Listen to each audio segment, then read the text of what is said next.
چار لوگ دنیا میں ایسے ہو چکے ہیں جنہیں اللہ تبارک و تعالیٰ نے پوری دنیا میں اقتدار دیا، ایک وقت میں پوری دنیا کا ایک ہی بادشاہ۔ دو مسلمان تھے، دو کافر۔ مسلمانوں میں حضرت سلیمان علیہ السلام اور جناب ذوالقرنین علیہ السلام، اور کافروں میں بخت نصر اور نمرود۔ یہ دو لوگ ہیں جنہیں اللہ نے پوری دنیا میں اقتدار دیا، اور پھر اس کے بعد آنے والے وقت میں اللہ تعالیٰ امام مہدی کو سارا اقتدار عطا فرمائے گا، پوری دنیا کا۔ حضرت ذوالقرنین کے بارے میں دو روایات ہیں، ایک تو یہ ہے کہ وہ نبی تھے اور ایک یہ ہے کہ نہیں وہ ولی تھے، لیکن مجھے حضرت مولا علی شیر خدا رضی اللہ تعالیٰ عنہ کا قول ملا ہے جس میں آپ نے فرمایا کہ نہیں وہ نبی نہیں تھے، تو اس لیے میرا نظریہ یہی ہے کہ وہ اللہ کے ایک نیک بندے تھے۔ اللہ نے انہیں پوری زمین میں اقتدار دیا۔ وہ ایک مہم پہ نکلے، ان کا ارادہ بنا کہ میں ذرا دنیا کا چکر لگاؤں، تو انہوں نے سفر شروع کیا کہ میں دیکھوں ذرا سورج غروب کہاں ہوتا ہے۔ تو فرماتے میں پہنچا، بڑا گیا، لیکن میں اس مقام تک پہنچ گیا جہاں سورج غروب ہوتا ہے، تو پھر میں نے دیکھا کہ ایک سیاہ کنواں ہے جس کے اندر جا کے وہ چھپ گیا ہے، لیکن رب کریم کی اس حقیقت تک میں پہنچ سکا نہیں۔ پھر آپ فرماتے ہیں کہ میں آگے نکلا تو مجھے ایک قوم کے بارے میں بتلایا گیا جو بڑی خونخوار قوم تھی، بڑی خونخوار، اس کو یاجوج اور ماجوج کہا جاتا ہے۔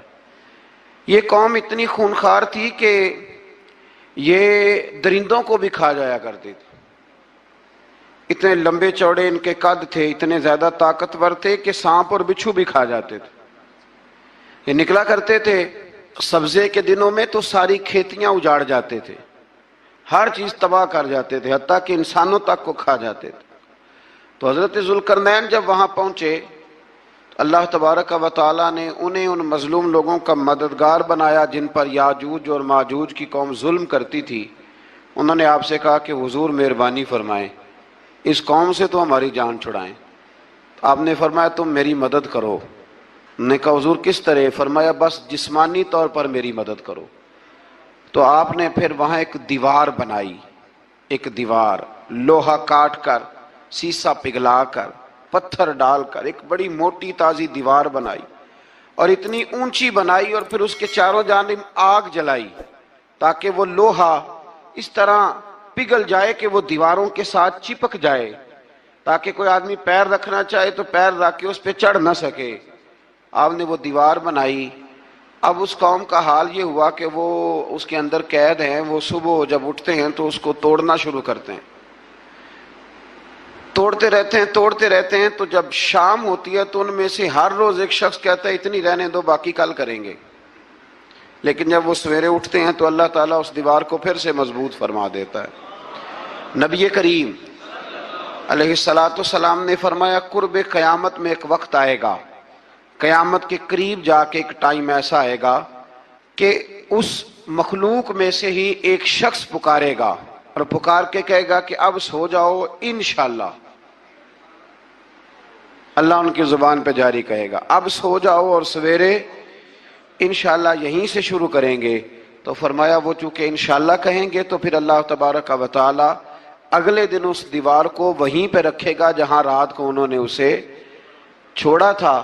اگلے دن وہ توڑیں گے تو دیوار ساری ٹوٹ جائے گی، اور پھر اللہ تبارک و تعالیٰ کا فضل ہوگا تو مسلمان کی طرف وہ بڑھیں گے، وہ قتل و غارت کریں گے، پھر سے وہی درندگی کریں گے، تو پھر حضرت عیسیٰ علیہ السلام ان کے لیے دعا کریں گے۔ تو دعا کا یہ حال ہوگا کہ ان کے وجود پر کچھ ایسی چیزیں برآمد ہوں گی جن کی وجہ سے وہ مر جائیں گے، ختم کر دیے جائیں گے، قیامت کے قریب جا کے وہ دوبارہ آئیں گے۔ اس کے بعد پھر اللہ تبارک و تعالیٰ نے سورہ کہف کی آخری آیات میں 7 سمندر اور ان جیسے اور بھی آ جائیں، فرمایا 7 سمندر ہوں اور ان جیسے اور بھی آ جائیں اور مل کر وہ روشنائی بن جائیں تو میرے رب کے کلمات ختم ہونے سے پہلے سمندر ختم ہو جائیں گے۔ اور آخری آیت میں اللہ تعالیٰ نے فرمایا کہ اے رسول صلی اللہ تعالی علیہ وسلم آپ کہہ دیجئے کہ میں تمہاری طرح ہی ایک بشر ہوں، انا بشر مثلکم، میں بھی تمہاری طرح ایک۔ اب مثلکم کا بہت سارے لوگوں نے ترجمہ اپنی طرح کا کر لیا ہے، حالانکہ حضور صلی اللہ تعالی علیہ وسلم نے فرمایا کہ بشر ہونے میں میں تمہاری طرح ہوں، رسول ہونے میں تمہاری طرح نہیں، اللہ کا حبیب ہونے میں تمہاری طرح۔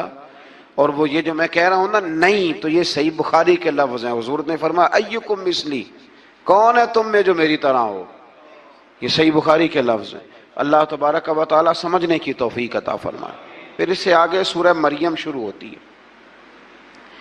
اس صورت میں اللہ تبارک و تعالی نے حضرت زکریہ علیہ السلام کا ذکر فرمایا ہے کہ وہ لا ولد تھے اور بڑھاپے کی عمر کو پہنچ چکے تھے۔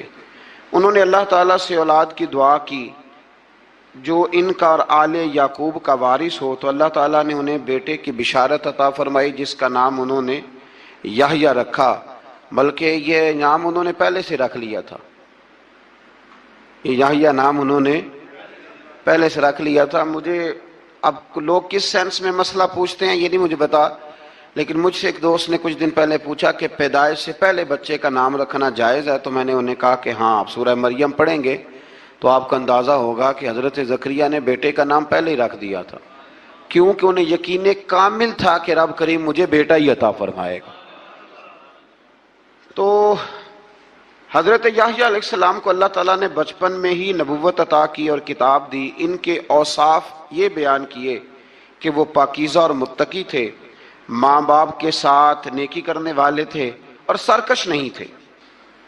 ان پر سلام ہو جب وہ پیدا ہوئے، اور ان پر سلام ہو جب ان کی وفات ہوئی، اور قیامت کے دن جب انہیں اٹھایا جائے گا۔ اس سے معلوم ہوا کہ نبی کریم علیہ السلام پر یا کسی بھی نبی پر سلام بھیجنا، اور اس دن پر سلام بھیجنا جس دن اللہ تعالیٰ نے انہیں پیدا فرمایا ہے، یہ قرآن مجید سے ثابت ہے۔ یعنی آپ یہ کہہ سکتے ہیں کہ جس سہانی گھڑی چمکا طیبہ کا چاند، اس دل افروز ساعت پہ، دل افروز ساعت پہ تو یہ عین قرآن مجید ہے کہ جس دن وہ پیدا ہوئے اس دن ان پر سلام۔ اللہ تعالیٰ سمجھنے کی توفیق عطا فرمائے۔ پھر اس سے آگے چل کر حضرت مریم سلام اللہ علیہا کا ذکر ہے کہ ان کے پاس فرشتہ آیا۔ ہم تیسرے پارے میں بھی ان کا ذکر پڑھ آئے، پھر ایک آدھ اور جگہ پہ بھی اشارتاً کنایتاً ان کا تذکر آیا کہ ان کے پاس فرشتہ انسانی شکل میں آیا، اور فرشتے نے آ کے کہا کہ میں آپ کو بیٹے کی بشارت دینے آیا ہوں۔ کہنے لگی میرے پاس کیسے بیٹا آئے گا، مجھے تو کسی مرد نے چھوا ہی نہیں۔ تو فرمایا رب ایسے ہی کرتا ہے جب وہ کسی کام کا ارادہ فرما لیتا ہے۔ تو حضرت مریم کے ہاں اللہ تبارک و تعالیٰ نے حضرت عیسیٰ علیہ السلام کی ولادت فرمائی۔ حضرت عیسیٰ بغیر باپ کے پیدا ہوئے، اور حضرت آدم علیہ السلام غیر ماں باپ کے پیدا ہوئے، تو یہ اللہ کی قدرت کی نشانی ہے۔ اب حضرت عیسیٰ علیہ السلام کی جب ولادت ہوئی تو یہ آپ کا معجزہ اور حضرت مریم کی کرامت سامنے آئی کہ آپ ایک خشک کھجور کے نیچے بیٹھی تو اللہ تعالیٰ نے اسے سرسبز و شاداب کر دیا، اور آپ اس کو ہلاتی تھی تو وہ کھجوریں گرتی تھی۔ بڑی پریشان تھی آپ کے قوم کے سامنے کیا منہ لے کے جاؤں گی، لوگ کیا کہیں گے۔ لوگوں کے لیے الزام لگانا، پروپیگنڈا کرنا بڑا ہی آسان کام ہے۔ دو ہی تو کام دنیا میں آسان ہے، ایک بدگمانی کرنا اور ایک غیبت کرنا، اور اتنا مزیدار کام ہے کہ آپ ساری دیہڑی کرائیں، کوئی بندہ تھکنے کو تیار، معاذ اللہ ثم معاذ اللہ، سارا دن۔ اور اگر آپ کہیں کہ اللہ کا ذکر کرو، تسبیح لے لو، صرف 500 دفعہ درود شریف پڑھ لو، تو پھر کیا بنے گا؟ کام یاد آ جائے گا، بہت سارے لوگوں نکل لیں گے۔ کبھی کبھی کچھ چیزیں بڑی یاد رہ جاتی ہیں۔ ایک شاعر نے ایک شعر کہا تھا، میری تھوڑی سی شعری ذوق ہے تو مجھے دلچسپی ہے، رہ جاتی ہیں کچھ بات۔